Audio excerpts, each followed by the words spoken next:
What do you get when you take two very passionate and very intelligent young ladies and mix it in with OU football? You get Talk Sporty. Oh, I'm yeah. Dana, and this is Shawn. Welcome, Shawn. How are Hello. you? And opinionated. We're opinionated, Oh, I too. forgot opinionated, didn't I? Do I need to do that over? No. It's perfect. It's perfect. We're All all right. good. Well, We're all welcome good to here. season 3, episode 3. And Shawn and I are here to talk to you about what we did this weekend. We had a great time. Shawn, do you want to start? Oh, my goodness. It was so fun. We went to the Coach V 212 Foundation Ladies Clinic. I don't know exactly how they put that all together, but that's basically it. It was so fun. It was wonderful. It was hosted by Coach V and all of the football coaches at OU and a lot of the players and yes, his wife. And Dusty Dvorak was the master of ceremonies or the speaker when the group was together. And it was just for ladies to come and learn about OU football and the different things that the program is doing. Yes. And it was a wonderful Saturday. It was a great way to spend the day. Yeah. All my friends, because I posted a bunch of the photos on Facebook, and they're like, oh my gosh, you guys look like you're having the best time. I can see the joy in your faces. And I was also pleasantly surprised that Brett would have learned something at this. Any OU fan would have learned something at this. It's not like, okay, here's where we put the running back, and here's where we get the quarterback, and the running back is the one who runs the ball. Because the first year they had it, I think this was the third one. Yes, this was third. Mm-hmm. Okay. I'm like, I want to make sure that they're not mansplaining and it's not condescending, it's not patronizing. And then a friend went last year and she's like, you have got to go to this. And so, yeah, well, it wasn't like that at all.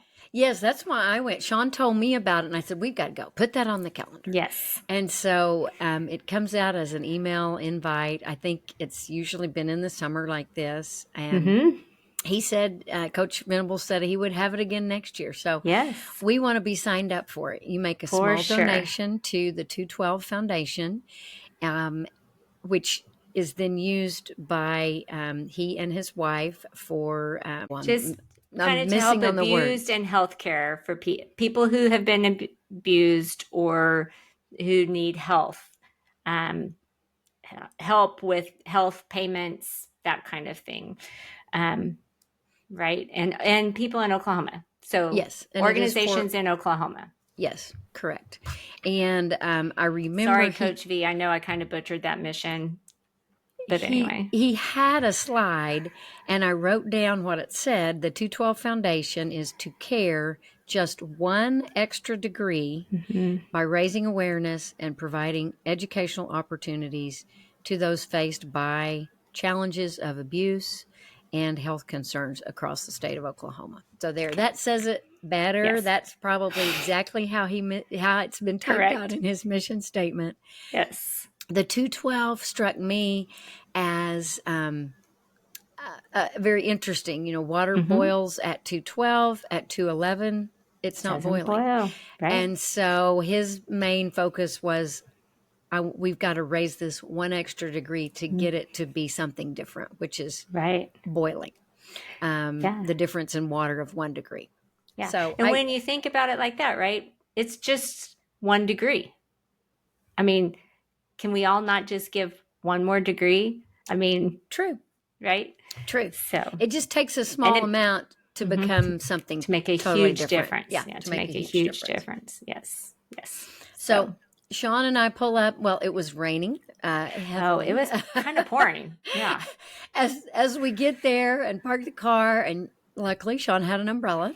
And shout out to Shawn. Yeah, shout out to Shawn for having that in the car. It stays in my car. We wander into the football stadium, which was wonderful. It's time. You know, it makes me think it's time for fall. It's time for football, and we walk into the foundation and we get our into the football stadium, and we get our badges, and then we were like serenaded almost by the Yes. football, some of the team members Uh-huh. and the coaches. They had They a had the band walkthrough. playing down there too, yeah, with walkthrough Yes, on the pink carpet. we walked through on the pink carpet, and they're like clapping for us, like we're Yes. getting ready to take the field. So Uh-huh. it was quite fun. So Shawn and I, of course, had to like act like we were getting ready to waltz out We onto the field, did. and yeah, Yeah. High and kind of fiving trot down, high five, everybody. jump around, act silly. Yes. Yes. And that Yeah. was how we were welcomed into Mm-hmm. the beginning of the program. Yeah, it's great. We were actually walking through the area where the football players are coming when they're coming out to the field, and above where it says, where they always hit, and it says play like a champion today, in that kind of tunnel with all this special lights, when they're coming, because the event was basically in the Switzer Center. And so we actually were entering where the players, are coming out onto the field before the game. So that was kind of fun too. And it's cool. I've seen that lots of times as we're all standing up and waiting for the team to take the Watching the field. video. Mm-hmm. And they all jump up and hit that play like a champion sign. But I'd never been there. I'd never walked through that area. I don't guess I'd ever been invited. Yeah, that's right. Until Saturday. Same. Yeah. And for those of you who can't tell, Dana and I are not tall. I am taller than Dana, and I'm 5'4". So we couldn't quite hit that sign, but we still reached for it and took Shawn pictures. was a lot closer than I was. It's that track and field training that she had. Yeah, and probably but we still got a picture and kind of made it look like that's what we were doing. That's right. We did. Yes. And it was just so fun. I did forget, while I did have an umbrella, I forgot to bring something to have autographed. Right. So, that was one of the things. You could show up with anything, and the coaches and players would autograph it. So we're given 212 shirts. Shawn is wearing hers. I did not put mine on, but yes, it's a good looking shirt, and so we just had them sign our t-shirts. Yeah, you can kind of see she's got names all over the back. mostly coaches. Yes, that's true. Mostly coaches. Although players would sign stuff too if you had stuff for them, but. So we've got to do better next year and remember to take something like, something that's a little maybe more meaningful than just a t-shirt. But we walked in and found a little table, set our things down, and then the first person that we saw was one of our favorite players, especially Shawn's favorite player, because he's from her hometown. Yeah. And tell about that. Homeboy, Ethan Downs from Weatherford, Oklahoma. Shout out to Ethan. And he's so cute in person. He is cute. My goodness. So we stood in line to get his autograph, and he was there with, of course, Coach Chavis. Yes, he was there with Coach Chavis, who's one of the defensive line coaches. And so we got to visit with them and get their autographs, and that part was really fun. Yeah, super fun. And what was funny, too, when we walked in, so they had all the coaches, and it took Dana and I a minute, but on one end of the stage, they had the defensive coaches. On the other side of the stage, they had the offensive coaches. And where we walked in, we saw the defensive coaches first. But it was really funny because the very first table was kind of an important defensive coach. But nobody's trying to get in line to get his autograph. He looks very young. He's got a little stash. And so we're like, well, we don't know who that is. We're going to see Ethan, And come to find out, who was that, Dana? That was Zach Alley. And he's the co-defensive coordinator. And he coaches the linebackers. And we didn't know that. We kind of walked up and said, can we get your autograph? And we're looking out, trying to figure out what his name is. Yes. So sorry, Coach Alley. We will do better next year. We'll know. Yes. That's right. But it was funny because we weren't the only ones. I mean, nobody else knew who it was either. And he does look young enough that, it's possible he could have been a player or a grad assistant. And since we haven't been there before, for all we know, they have the grad assistants there, the, director of player personnel. We don't know, who all they have there. And so anyway, now we know you, Zach. Yes. And we'll do better next year. We'll get in line first, right beside you. That's and right. then we got autographs with Todd Bates. He is another one of the I think he's a co-defensive coordinator, and he is the D-line coach. And he's just a big guy. He is a big guy. And I remember when he stood between Shawn and me, and we got photos, and I just said, "You're a big guy," and he started laughing. He's like, "Well, yeah, but you girls are kind of little." Something to that effect. And I'm like, yeah, we are. Well, yeah, but you just don't think about how big these football players are. Because when they're all together, they don't look as big. I mean, I remember a couple of the guys, I thought, oh, they're not as big as I thought. And then when we got up next to them, it's like, oh yeah, they're pretty good size. They're just not, 6'5". Like the linemen they're standing next to or something. Those linemen, they're all in that 6'4", 6'5" height, and they're all 280, 300 pounds, the players. And so Shawn and I stand next to them, and they would kind of scoot down, to get their head in the picture. And we're like, no, stand up tall. We want everybody to see how big you are. Exactly. Well, remember Todd Bates was telling us, he's like hoping for some good, or no, he didn't say hoping. He said expecting good news today. Pay attention this afternoon. And so did you see who committed? Yes, I did. But you go ahead and tell. So he said, it's on the recruiting trail, guys. Just be watching for it. Yes. His name is Floyd Boucard. I may not be saying that right. He's from Montreal, Canada.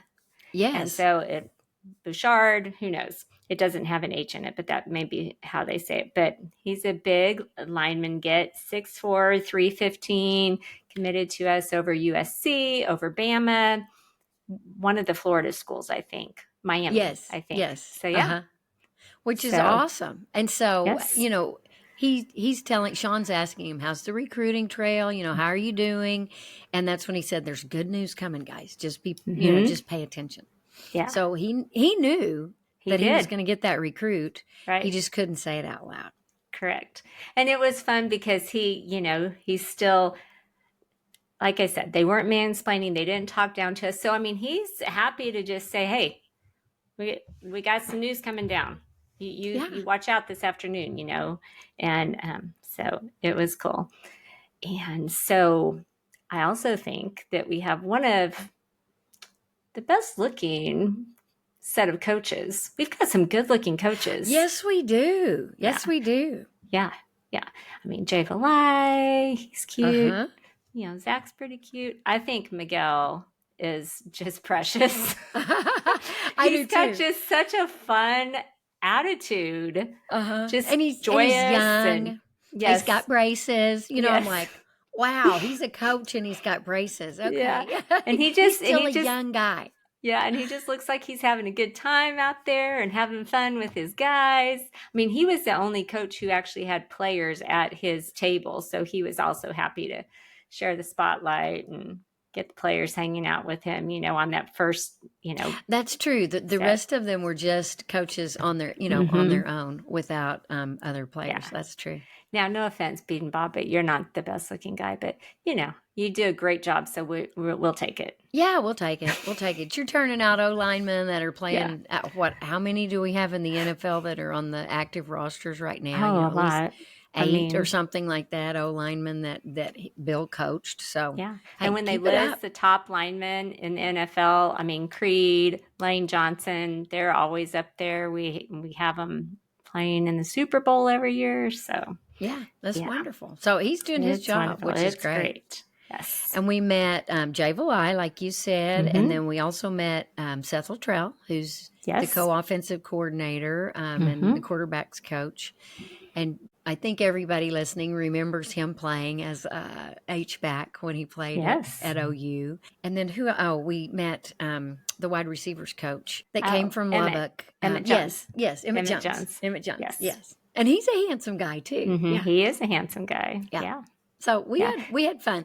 We later met probably who I think is the most handsome of all yes. of Well, he the is. coaches. You're not wrong. We stood in line, but then they told us we had to be seated because the program was getting started. So we didn't get to meet this coach right at first, but we met him later in the day and got pictures with him. And that's DeMarco Murray.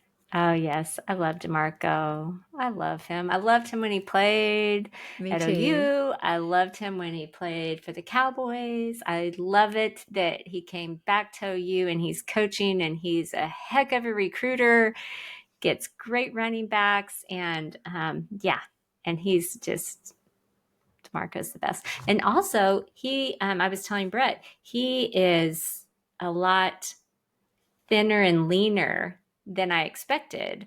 I mean, he's still muscly, but he's obviously not near as bulked up as he was in his playing days. And, some of those guys, they carry their weight, different. So, I mean, he's just slim and trim, and not that he's not, hard as a rock probably, but yeah, he's like narrower than I expected him to be. But it was fun to get a picture with him, and just to get to talk to all of them, and they were also welcoming, absolutely, and genuinely happy to be there. I don't think that any of them were like, oh gosh, we got to entertain some ladies today. Right. Okay, correct. Put on a happy face. And if they weren't. You couldn't tell. Right. If they were really faking it well. Yes, they were faking it well. And Coach said that they don't require the players to be there, but there were like 100+ players who were there. And Shawn and I probably met and talked to and had pictures with, seems like 40 of them, I mean, yes. I know we missed some, but we would say, I think that's so-and-so, and I think that's so-and-so. Yeah. So we've got to do better next year at meeting all of them. But we thought we did pretty well to be We rookies. did. Rookies at the ladies' clinic. Yeah. And yeah, they were fun. And I thought I'd just real quickly, we can kind of run down the different sections. So they have it where we were separated into groups, and our group was, what was our group? We were the Selman Brothers. Group. We were the Selman Brothers. So and each group was a like a famous OU player or family like that. Right.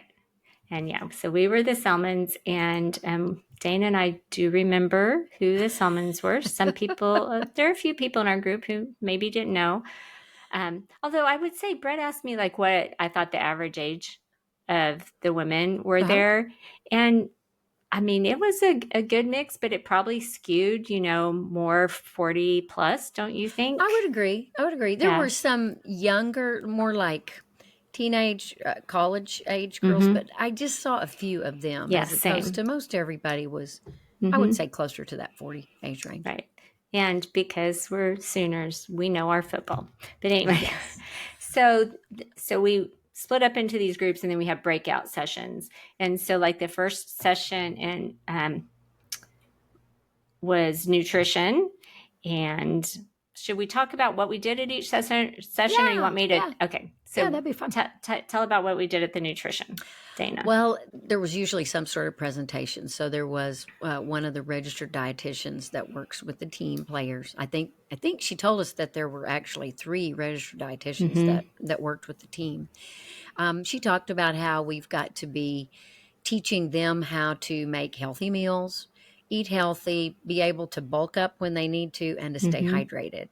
And they're young men, and they're burning lots of calories just at practice during a game. Right. And so, she said we've got our work cut out for us from that standpoint. And she talked about the different calories that each one of them may need. And some, of course, are trying to gain weight to be bulked up and beefier like your linemen. And some of them are trying to be more lean, but play at a top weight, but be able to carry the ball and run faster or outrun the other team, be it on the defense.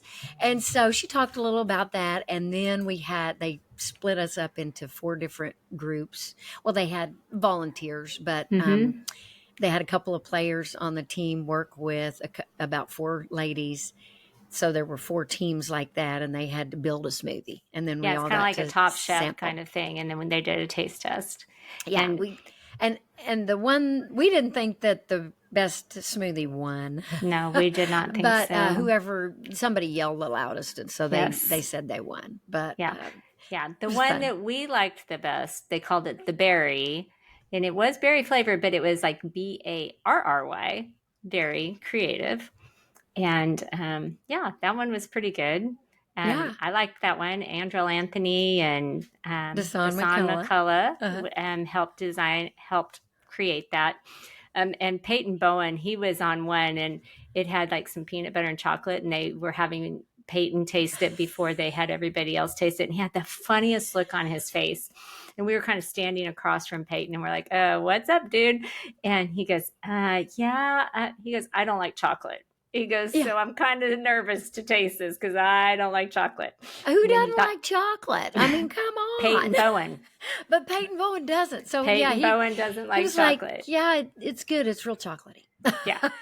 But all the players who were doing that, they looked like they were having a good time, and creating the smoothies and that kind of thing. And that nutritionist had said, you want to kind of have this kind of combination where you're getting enough protein and this, and so anyway, that was a really fun session, I thought. Yeah, so, I agree. The other player that stands out was PJ Atabare. He was in one of the other groups, and he stands out in my mind just because he was so tall. Yes, he was so tall. He is a big player. Like he definitely is closer to basketball height. I don't know his actual height, but compared to everyone else, he was a head taller than everyone else in the room. So it was, it was easy to see who he was and what station he was at. That's right. Because a lot of the guys in that room were like wide receivers or defensive secondary guys they tend to be, a little shorter. I mean, so that was fun. And then we went to Soul Mission. Oh yes, Shawn's Soul Mission touched my heart. I know, right? I've read about it, especially when it got started. It was one of Coach Venables' major focuses when he came. I think he had been involved in a similar program at Clemson the years that he was there with Dabo Sweeney. And I wrote down, it stands for SOUL. It stands for Serving Our Uncommon Legacy. And they're wanting to turn these young guys, you hate to say kids, but when they come to college, they're 18, 19 years old. So they are young boys, young kids. Yes. And they want to turn them into uncommon grown men. Uncommon in that they want them to be great fathers, great husbands, great in the community, learn community service, that sort of thing. Yeah. And it just made me cry. Oh, yeah. It was the best. It was a fantastic presentation, and they really just talked about what they do. Yeah. And that was kind of in my mind, one of the first things that Venables did when he came to OU was start that. And he picked great people to start it. He had Josh Norman, Caleb Kelly, and Curtis Lofton helped, but now Curtis Lofton's the GM of the team. Yes. So, and they also have a kind of a mom to the team, Ms. Zoo. Ms. Zoo. And I sorry, I can't say her first name. I didn't write it down. Her first name is ZU something, and she's like, I just go by Ms. Zoo. And it's JP Losman's wife. JP does something else. Yeah. Okay. Yeah. But she said, I'm the mom, and if they need anything, they just come to my office and they can shut the door and we can just visit about anything about college. They're away from their moms. They're in a different place. They can't always get mom on the phone. They can't always talk to mom or tell her their problems. And I'm their surrogate mom while they're here. Yeah. It was really cool. And she makes sure she's communicating with families so they know what the game day plan is. They have somebody to give them the rundown when they're visiting campus, all that kind of thing. The program does mission trips or service trips if you want to just call it a service trip. They do community service. They help the players, and this is one thing I love. They help the players like do an internship because of their demands from the athletic program. They can't do a typical internship like other students can. They can't go study abroad like other students can, but they can maybe go to South Africa, go to Puerto Rico, for these service projects. But, Zach Schmidt was talking about how he got to do a 2-week internship with Valero. Well, most kids, they're not even going to look at you if you only have 2 weeks. Right. That's no time to be able to get an in with a company and hopefully have a job waiting when you get out of college. Right. And I think I saw a story last year. I can't remember which player it was, but he did like an internship at the Health Science Center because he wants to do something in the health field, medical field when he gets out of college. And so he was able to do that. And that's led some to jobs. And so that's really cool too. Like at spring break, they built bunk beds for foster children around the state of Oklahoma. So they do, great things, but they do a lot of what we talked about on the last podcast that Patty Gasso does. The goal is to develop for Patty women of character who are going to be leaders in their community, leaders in their family. And I think that's the goal of Soul Mission at OU is to develop men of character who are going to serve their family and their community well. And also in the process be great representatives of the university. But the goal is to develop, men because that's what they're there for. They know that they aren't all going to play in the NFL.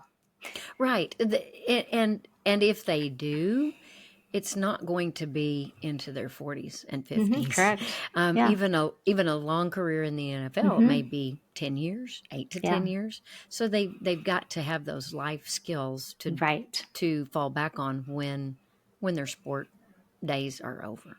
Yeah, exactly. And that's why Caleb Kelly was such a great person to do it, because Caleb, if he hadn't continued to have these knee injuries, he probably would be playing in the NFL right now. But life threw him a curveball and that didn't work out. And so he knows what it means to have to make a plan beyond football. Yes, correct. And he's not that much older than these guys, so he can really relate to them too. And I think his presence is good. To have those players that have played before, and they're giving back to these young team members. But those young guys can see, hey, it didn't work out. Caleb Kelly was a 5-star recruit. He was planning on playing in the NFL, and he's not now. But he's liking life, and he's doing a good job with what's been, I guess, given to him. Correct. Yes. Yeah. I love that one too. Then we got to go to the locker room. Oh my gosh, the locker room was so fun. We tried on jerseys and took pictures. And then they had like some letter jackets, I guess, or they weren't all letter jackets, but jackets that I'm assuming belong to the players for pictures. Right. And they were like down to my knees and Shawn's like knees. On us. The arms, like I had to really roll the sleeves up and push them up just to get my little hands to stick out of the. And then we got to take a picture on that throne thing. You see, like before the games when they'll have the videos, they'll show players, sitting on that. It's kind of what they have the recruits do too. Showing. The recruits come in and they'll get to have this photo shoot that they can, post on social media, and hopefully they'll have that photo when they can say committed to OU. So hopefully that's who they'll commit to. We put the helmets on, which those are they're heavy. They are heavy. I had no idea. I think someone told us they weighed about 10 pounds. Right.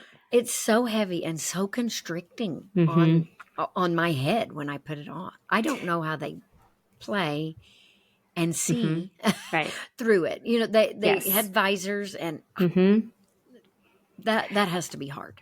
And you know, I have maybe thrown my son's football helmet on before. You have? Okay. But he never played with a visor because, you know, it's high school football. You play at night, so you don't really need that. And, you know, and I just put it on for a second, took off. But you start to realize these guys make things look pretty easy when they're on the field. And, of course, we all have various critiques of them after every Saturday. But we tend to think, okay, they're just like taking a handoff and running down the field. They have this helmet on to protect their head, thankfully, but it does limit their vision, right? Oh, yes. Mm-hmm. And then they've got their pads on and their uniform, which those jerseys aren't super breathable. I mean, they're probably better than they used to be, but they're not great.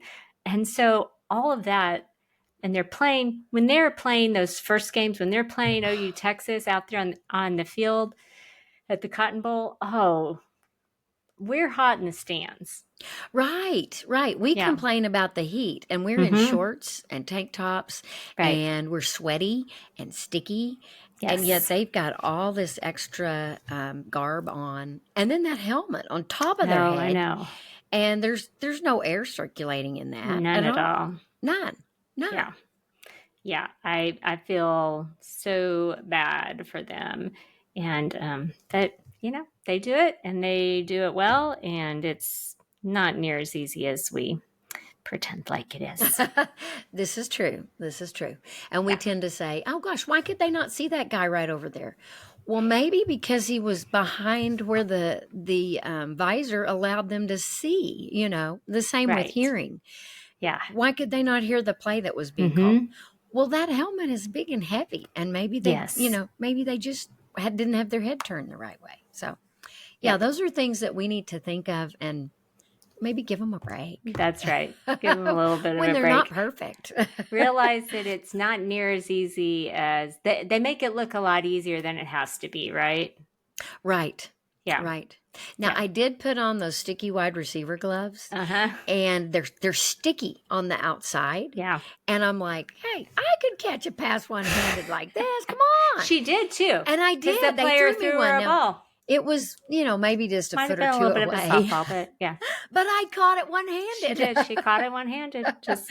Hey, it's not that big a deal when they do that. And Dana's hands aren't that big. Just saying. But I do think we're going to have to practice up next year. But, you know, before we go next year, Shawn, so we can, I think show some skills. Right. Yes, I agree with you. We want them to be 100%.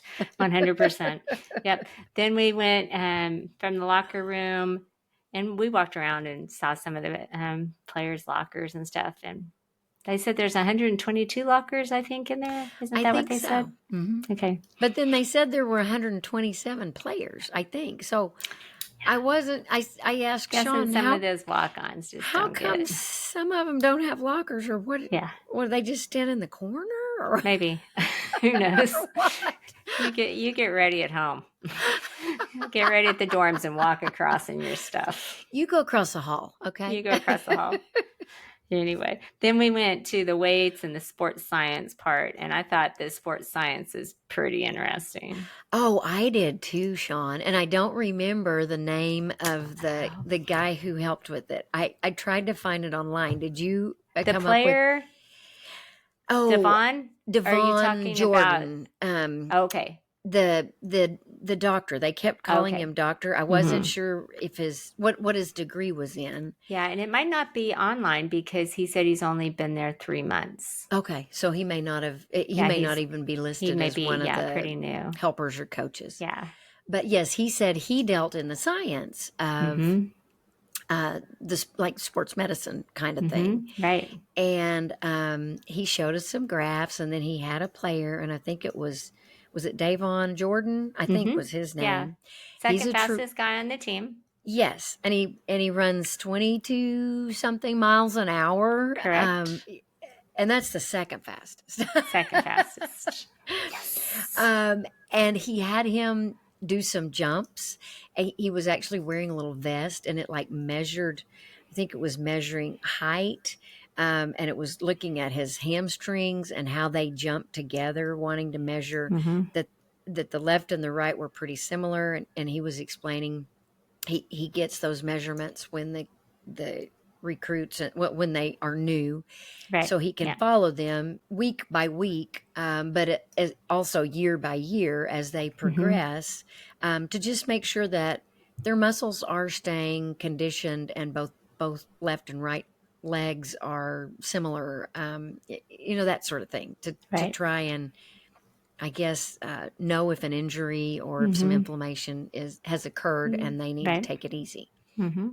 Yeah, and he was talking about how you get power by force and speed, and so like a running back. Well, no, he was defensive secondary. I'm sorry, but a running back too. This would apply to a running back. A lot of these guys are a little smaller, so they're not going to have as much force, but they have a lot more speed. And so that's how they get their power, where a lineman doesn't have the speed, but they have more force. So that's how they generate their power. And so the second fastest guy on the team was Deion Burks, but we saw them do this other measurement of the eccentric strength of their hamstrings, which was the wildest thing to watch. It was.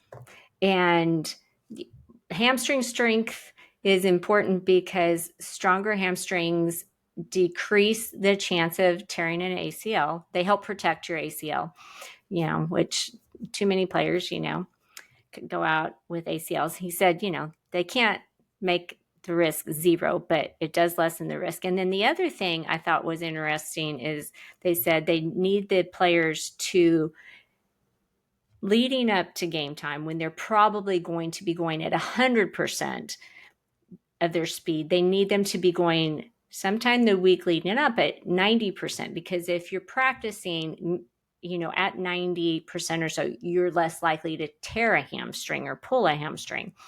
And so if it's Tuesday and they haven't gotten up to that 90% yet, which they measure all of this with this GPS vest they've got and all sorts of stuff, it's wild. But if they haven't gotten up there, then they're going to say, okay, you got to push it harder in practice. We need you to get up because we can't risk you getting hurt on Saturday, and you haven't been practicing at the level you need to, because we know adrenaline, game, all that, you're going to be going at 100% on Saturday. We need you to put in a little bit more effort right now to make sure your hamstrings are ready for what they're going to be taking on Saturday. So that's kind of interesting. Yes. But yeah, and I'll let Dana talk a little bit more about it. But the exercise they did, they have him kneel down on these plates. They lock in these locks around those Achilles, and then he just started to fall forward. And oh yes, and it was such a gradual fall. He had his hands on his hips, and he just slowly, it was just like watching in slow motion. Forward. He straight up, and he just slowly leaned forward. Not bending at his hips, right? So he's going straight. Hips. Yes, just straight down. And of course, like Shawn said, his Achilles is locked in on the back, and he's on his knees. And when he was about, maybe 3 inches above the ground, flat, with his whole body he's like horizontal. He put his hand down to keep from hitting his nose on the ground. Yep. But he didn't use anything but his core muscles, that whole movement down. And those hamstrings, I wanted to see it again. You could just see that. I know, I wanted to see it again too. I wish Deion had done it or something, just because it was just fascinating. And we were on the back. We were on his back side. So we were watching his hamstrings, and it was just pure muscle the whole time. And then it generated this curve. They show us this curve on the screen above, on a big computer screen. And it's just this beautiful curve that's just almost straight up, showing how strong he was and how long it took before he got and then it was like flattened for a long time, Yeah. And his legs were almost, it was parallel, but, one leg was a little bit less strong than the other, but not a lot. It's just It was so impressive and so fluid. His movement was so fluid. Yeah. So then they asked for a couple of volunteers. So there were a couple of ladies that got up and did it, and they did well. But I thought I couldn't do that. I'd have my hands out almost from the start so that I didn't just Yes. go kaboom and hit I know. my face on the ground. But I have been thinking about that ever since. I'm like, I don't know how far I could go, but there's an exercise at the gym I could be doing to get better at that. Why do Okay, I so need strong you've got hamstrings? to I get don't know. started But on that, anyway, I Shawn. need to get And then started that on way that. next year you can say, hey, let me do it. Boom. Let me show you how it's done. I got this. I got this. You just watch me. I'll get at least 45 degrees because none of the women got even close to 45 degrees. Oh, no. And they did a great job. Yes, they But did. when you saw their graph, it was just like, Yeah, it was just like a peak. which is to be expected. That's right. to be expected. Yeah. But it was fun, and they were good sports to try that. Well, they were, and I caught him afterwards and just said, that was really nice of you to let a bunch of old ladies watch you work out because we're so impressed with your body strength. I mean, that's fantastic. Yeah. And it seemed, he's young, and I think he maybe was a little embarrassed, but it was really cool to watch him do that. Right. It really was. So fun. We had lunch. They do a silent auction, raised a lot of money. Oh, yes. There were people buying 3-day weekends at Coach V's lake house somewhere in South Carolina, which it looked fantastic. It did look fantastic. Something like, wasn't it $10,000 for a 3-day weekend? Yes. So nobody invited us to come along, but didn't. Maybe if we'd have them on our podcast, maybe they'll let us go next year. Good idea. I hadn't thought about that. But good idea. Well, use what we can, to get some invites. That's right. Exactly. Exactly. So that was fun. They also do a silent auction, but I think they raised quite a bit of money. So that's cool. Dana and I weren't bidding. We didn't bid $10,000 for Coach V's cowboy hat that he wore at SEC Media tell Days. Tell them about the hat, Shawn. Yeah, it was a cowboy hat. It was a cowboy hat, and they took pictures of, him and I guess the 3 players who were at Media Days, which was down in Dallas. And, he had a little OU branded on his cowboy hat, and he wore it for those pictures, which I'm sure you can find quite easily online. And he was only time wore it. And then somebody bid they got it for like $10,000, I think. $10,000, yes. Wow. Or maybe a little bit more, yes. Yeah. Anyway, if I was going to bid, I'd bid for the party at, his party garage, the birthday party at the party garage. Yes. Yeah. He had several things like that. There was an OU Texas package where you rode on the team bus and got to be out on the game, pregame and postgame. Which that would be fun too. Yes. Yeah, I could go for that too, but it was a little steep for my. Yeah, it was for a little my pricey budget. too. A little pricey for my budget. But again, all the money's used for the 212 Foundation. So in the end, it helped. It helped with his foundation. Yes. But yes, we were just like, oh wow, that is a lot of money to spend for that. That's a lot of money. Okay. Good for you. Go Dusty. Dusty Dvorak's being the MC. He was like the auctioneer too. Yeah, he did a good job. Yes, he did. And then the afternoon, we did offense and defensive drills, which was fun. And we can't tell you the defense that Zach Alley taught us. We are sworn to secrecy. Right. Our he said lips are sealed. We'll see it sometime on the field, and they didn't want any of the other teams to see the play or be able to read it. Now, Shawn actually went out and played. She was playing safety, right, I was playing Shawn? Safety. I was. Jaden Hardy, which he told me his name was Jaden. I had to look him up afterwards because I couldn't see his name tag. He is from Louisville. He's a freshman. Okay, and cool. he, so that was fun. And so at first they had me at linebacker, which I know I'm not big, but I do know about how linebackers play because that's what my son played. So I'm like, okay, fine, put me at linebacker. I got this. I can rush the quarterback if you want. I can hang back here. I know, in my head how to play linebacker. But then they're like, no, we need to move you over here. And I look at Jaden and I go, I don't have good hands. And because one of the coaches, now I can't remember who it was, but he said they're saying last year was if you can make the play, you better make the play, which we had a lot of interceptions last year. So they were doing that.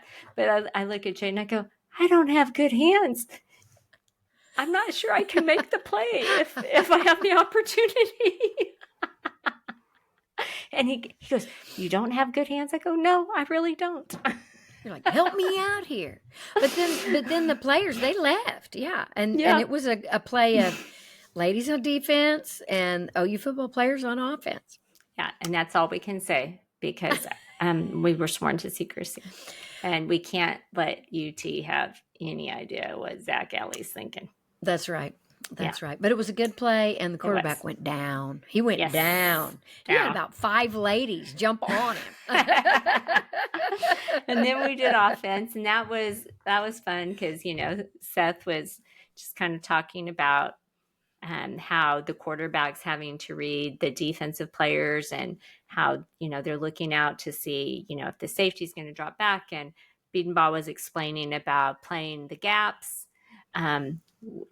which for the linemen, which was interesting. Yes, I didn't know, and I still don't know that much about the lineman positions, but he was talking about their having their feet ready and how sometimes they block with one hand and they turn their shoulders against the line as if they're helping block someone on the other side, and sometimes they're straight forward and they're going straight at the line, and they can use both hands in that position.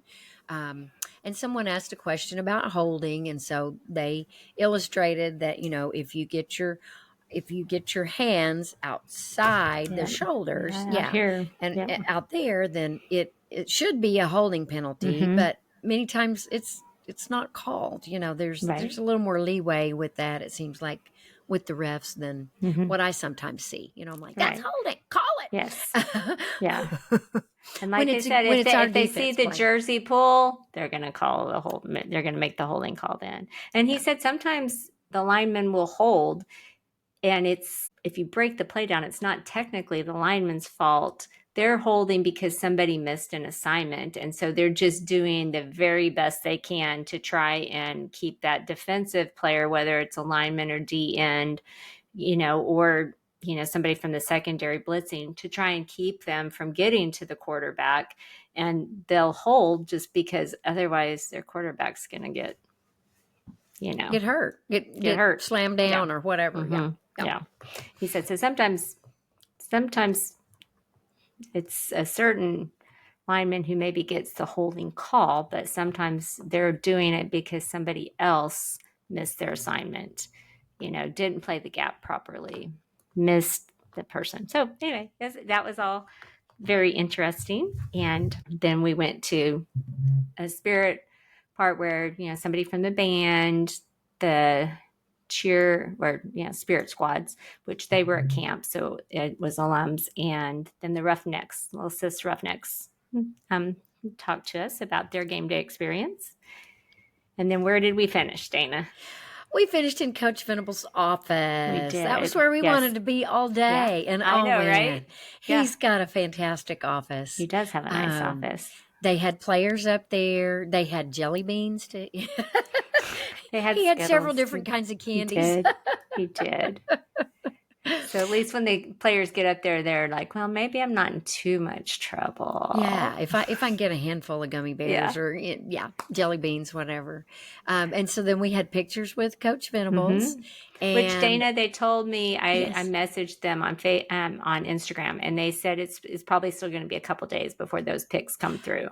Okay, good. Those are the only pictures that we haven't gotten, and we're like, we want those. Come on. I know, for sure. And that's when we got to give Coach Venables some insight as to what we've been thinking the team needs to do. He asked for 2024. He asked, and so we told him. Yeah, we told him our kind of the things we thought he needed to be doing. I know. Yeah, and they showed us around all the offices, and one of the things that's really fun up there is every coach above their office door is a family photo. And the player who was giving the tour, he said they take a new family photo every year So, it's not like it's 5 years old and the kids are grown. And he said Coach Venables started that when he got there. And so instead of, seeing their name on the office, you see this picture above and it might say, Coach DeMarco Murray, and it has a picture with his wife and his kids. And so that's fun. Oh, I agree. And it brings that family in, their family that's a part of the bigger family of OU football. Yeah. Right.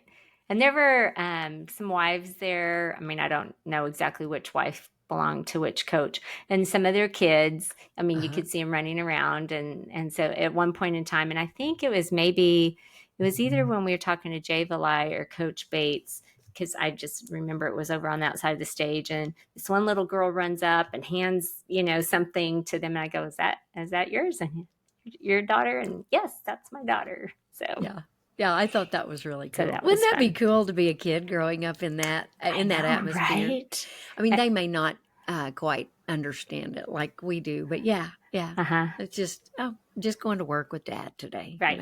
Exactly. Exactly. We saw Coach Venables' display of all of his rings, like the jewelry. Gosh. Those rings that they win for bowl games and national championships and national championships.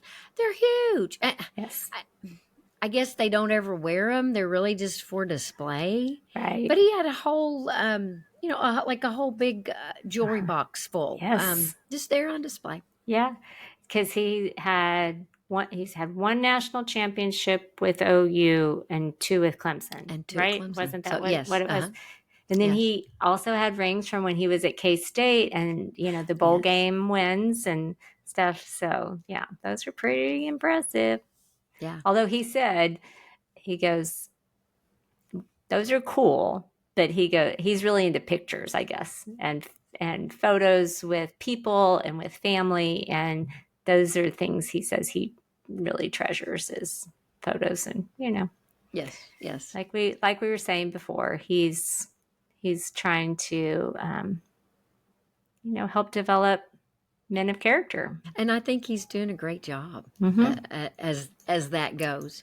He's still new to the university. I hope he's here another 20 years. But the time that he's been there so far, I've seen a difference. Yes. Yeah. So it's good. And we hope he's there for a while. We're in the SEC, so it'll be interesting to see how all that goes. Yes. Yeah. At the SEC Media Days, I guess I was listening to a podcast with Gabe Eichert and Teddy Lehman, and they were just talking about how all the media at the SEC, all the SEC media that's been there for years that are a part of that conference, said that he probably was, his welcoming speech into the SEC that he gave was probably the best. Oh, really? Okay, I hadn't heard that. First-year coach coming into the SEC, probably the best that anybody had ever presented. Okay. And so they were just saying, he was like, we are excited to be here. We want to be in the SEC because we needed to be playing more competitive teams. We need to be playing harder schedules. We need to be doing those things that we are going to get in the SEC that will make us a better team and make us stronger and better and faster and get better recruits and win national championships. Exactly. Yeah. Exactly. So I agree with all that. And I know they have us pick like 8th in the SEC, and we do have a very hard schedule, and we'll see. They have Vanderbilt several spots ahead of us. I don't know if Vandy's seriously? I did not know that. And I don't know if Vandy just has an easier schedule this year or if Vandy's on the come up. Vandy's been, cellar dweller for them for a long time. So, it'd be great if Vandy's on the come up, right? But it'll be interesting to see. I'm not making any predictions yet. I mean, we have new coordinators. We have a new quarterback. We have new linemen. Yeah. I think our defense at least has many returners. Yes. Again, they've probably all got to work out exactly positions and that sort of thing. Most everybody on the defense has played before, so at least they got some of that team mentality. The O-line is just, we've got 2 returners, but most everybody else is going to be new. Right. It may make it a little hard, but hey, that's what fall camp is for. That's Get right. all those kinks worked out. That's right. So when we kind of first started our podcast, I would often ask you a question, tell me about your favorite. So I've got 2 questions on that for today. 2, tell me about your favorites. So the first one is, tell me about your favorite breakout, which I think you probably already indicated what it was. Yes, that's the Soul Mission. Yeah, I agree. That was just so wonderful. It touched my heart. They had 3 guys come in and talk about their experiences with the Soul Mission. One was Zach Schmidt, the kicker. Yeah. One just kept going by RJ, and he didn't have his name tag on, and we kept saying, "Who's RJ?" That's Robert Spears Jennings. He's one of the D-backs. And then Gavin Sawchuk.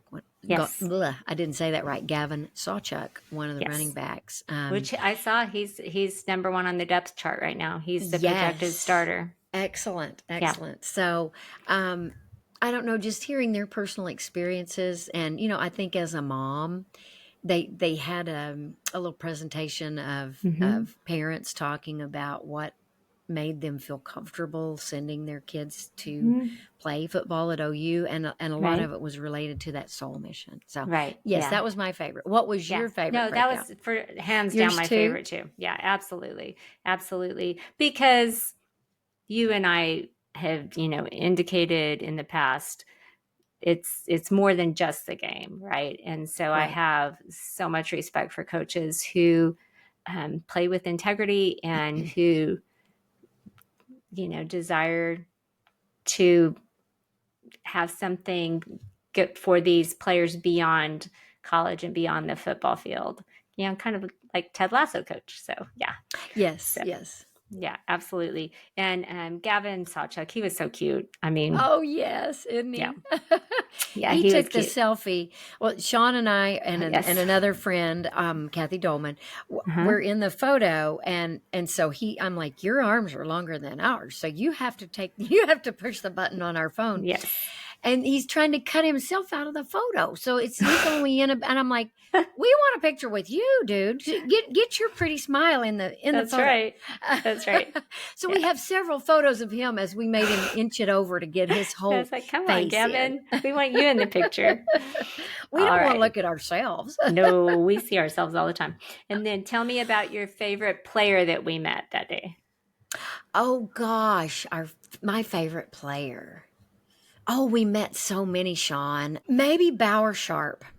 Oh, yes. He followed us. He was one. They had several. He was like an escort for our group. Players that escorted us to each of these sessions. Yeah. And so he was, when we left the first session, he kind of jumped in with our group, and he was by Shawn and me. And so I'm like, who are you? I don't know you. And he said, well, I'm Bauer Sharp. And we're like, oh, you're a tight end. And he was kind of like, how do you know that? This is his first year to play at OU, but we have been following him on the recruiting trail and when he transferred, because Shawn and I want tight ends to be a vital part of the offense. Yes, for and so sure. we've been excited. And so then Shawn jumps in with, you're from Louisiana. And he was like, yeah. And I found you played in the same conference. My daughter played volleyball at UIW, and they were in the Southland Conference also. So she played at Southeast Louisiana. So yes, and so as we're talking, I think he realized, hey, maybe these ladies do know a little about football because I'm a new Sooner. Nobody really knows who I am because I haven't been on the field to play. But he followed us along all day, and then we'd say, hey, come get in one of these photos with us. And I would say he was probably my favorite player, just from the standpoint, we spent most of the day with him. Yes, we did. Yeah, good choice. And I hope he has a breakout year in the SEC for the Sooners. Yeah, most definitely. Well, Who was yours? Jaden Gibson. Oh, okay. I almost said him too. So cute. He was so kind and so gracious. He was up in Coach Venables' office. And so we were talking to him, but he was kind of sitting down and we couldn't see his name tag. And, they're not wearing their numbers. We know their numbers, right? And he's sitting down. That's part of why we didn't know who he was. Yes. And so I'm like, what's your name? Oh, Jaden Gibson. I'm number, and I go, yeah, we know. You're number 1. We know. We know. And you've got big, long arms, and you're a tall guy. Stand up. Yes. And so then we're like, well, can we take a picture with you? And he's like, oh, sure. I mean, and he's just super engaging, so sweet. So he goes, well, let's find a good place. I mean, he was like, That's right. We don't want to take it right here. He goes, let's go do it by the shoe wall. There's all these Nikes, shoes. Oh, yeah. What? 20 pair of yes. OU red, white, that sort of thing. Exactly. And so we go over there and there's like a little, countertop because it's this little alcove and he starts to sit down because, he's trying to get more on a level. And I'm like, no. You got to stand because we have to see the difference. Because I mean, Dana and I were like below his shoulders. Below his armpit, Shawn. But he was just so sweet and so kind and just, oh yeah, let's do this. And he's like, let's do this. And I mean, he was just really sweet. Yes. So, yes. Yeah, tall, he was probably my favorite. Lanky. Yeah. And then we shook hands, big hands. Mm-hmm. I mean, so I wide hope he has a hands. breakout season 2. We need to give him the ball a lot more. Yes, I agree with that. Yes. So, yeah. How fun. Very fun. It was a fun event. We'll make it next year too. We encourage you guys to check it out. Right. We encourage you to do it. It was follow them on Instagram. It's 212 Foundation. I think that's okay. I'll double check. But you keep talking, Dana. No, I was just going to say, look into it, check it out. Shawn is the one who kept me abreast of when it was, and then they do limit the size, and so you want to, whenever ticket sales go up, you do want to jump on and get a ticket early. Right. It's all done online, and then you show up, you tell them your name, and here's your ticket, and you walk in and you get to hang out at the Palace on the Prairie. That's the very last thing that we did, and it was kind of like herding cats. Gosh, it sure was. They really probably should have kept us in our groups. And then they can just be a mess. Oh, yeah. Because we'd all stayed in our little groups all day long and gone from place to place and kind of stayed on a schedule. And these 3 players that were assigned to us helped us get to our spots. And there were a couple of other, not just players, but other people in the football department that helped too. But then the last thing was we're going to go out on the field, which I've never been on the field, on the grass. Right. I mean, that was impressive. We're going to go out on the field and take a picture. We're going to go to the 35-yard line on the south. We're going to face the north end zone, and we're going to have someone come in and take a big group photo. Okay, that should take about 5 minutes for 200 ladies to. You would think. To go get in line and be ready to take your outdoor photo. Yeah. It'd take 30 minutes, Shawn, to get everybody out there. It was ridiculous. And people couldn't follow the instructions. And don't get past these hash marks because you won't be in the photo. So line up behind the people who are standing on the 35 right now. They're going to sit down. Everybody will be staggered, but just line up back there and no. Anyway. And so everybody just came to the front and they're like, what'd we just tell you? I know. They're like, you won't be in the picture. You got to get around. Can we get some more people on this side? Anyway. Yeah. So we haven't seen that photo either, right, Shawn? Actually, it was on Instagram, so I'll screenshot it and send it to you. They haven't sent me a copy or anything. All right. But I assumed they'd send everybody a copy, but yes, I hadn't seen it. So right, they probably will. But I looked it up. The Instagram handle is Coach VS, like Coach Venables, plural, but Coach VS 212 Foundation. Okay. So follow them on Instagram. Check them out. And please join us next year because we're going to be there. They may actually let us lead one of the groups around. I think so. Yeah, we look like a football player, don't we? We are so very important.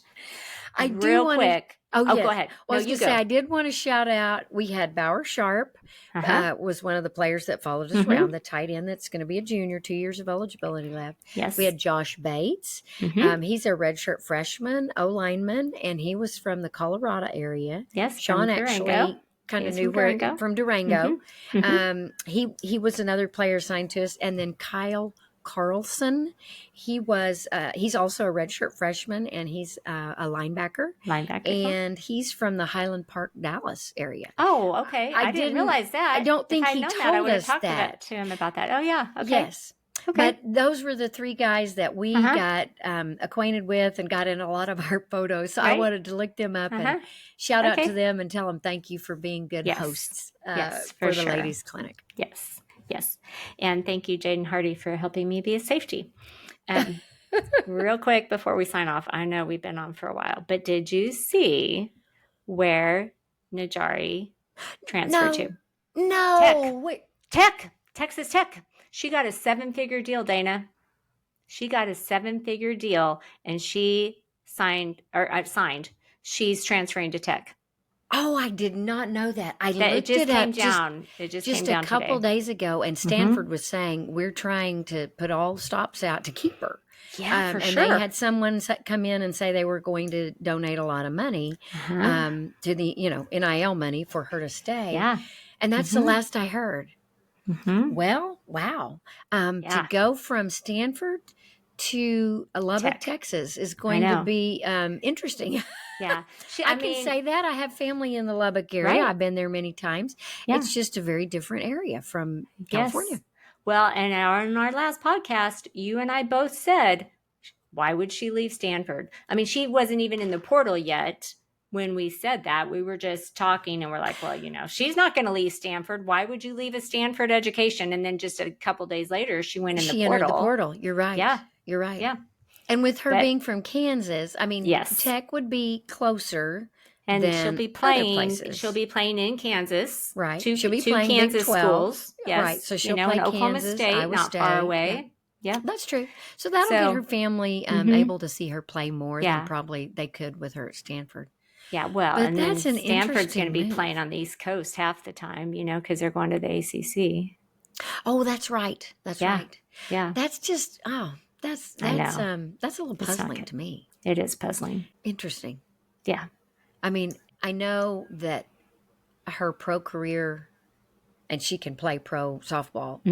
She can't make money like pro football players can, or even pro women basketball players. But that's just really interesting that she would pick Tech. They have a good softball program, but they're not known as a great softball program. So. Right, exactly. And, so I have to believe a lot of it has to do with being able to play close to home. Yeah. Kind of like Jordy Ball left. Right. But also that a 7-figure deal. That's all I heard I don't know how much, but it was a 7-figure deal. And so the fact that Tech was able to pull that off is something else. Yeah. Yes, I agree. Yeah. And maybe they've got, maybe she's got an old pitching coach since she's from Kansas. That's true too. Maybe there's some connection like that. I don't know. I so wanted her to come to OU. Same. Hey, I wish her well. I wish do her too. well. Yeah, like talking about the old pitching coach, like Avery Hodge went to LSU, and she said partly because there are girls who play for LSU who she played select softball with. Okay, so she has people friends on there. the team. She's got friends there. Yeah. Okay. So at least it wasn't Texas. Right. For both of That's those. What we were worried about. Yeah. Yes. For both of those at least it wasn't Mike Texas. White would get her. Oh, yeah, no kidding. Anyway, we digress. We do. We digress. Well, we've probably given you more information than you wanted to know about Coach Venables 2112 Foundation, but please support it and join us next year at the actual ladies clinic. It was a wonderful time. Yeah, it was very fun, very informative. No mansplaining. They weren't talking down to us, which was great. And most of the women we were around are also very knowledgeable about football, and we all love the Sooners. That's right, Boomer. But sooner. And can't wait for first football game. It's coming Yeah. soon. Yeah. Friday End of night. August. Yeah, it's a Friday night, like 6:30 kickoff. Yeah. The weekend of is it the 29th or 30th? Yes, whatever. the weekend Labor of Day weekend. Friday night. Friday under night. the lights. Under the lights, 6:30. We will be there. Yes, we will. We'll be there We with will bells be on. there. That's right. All right, bye. Bye.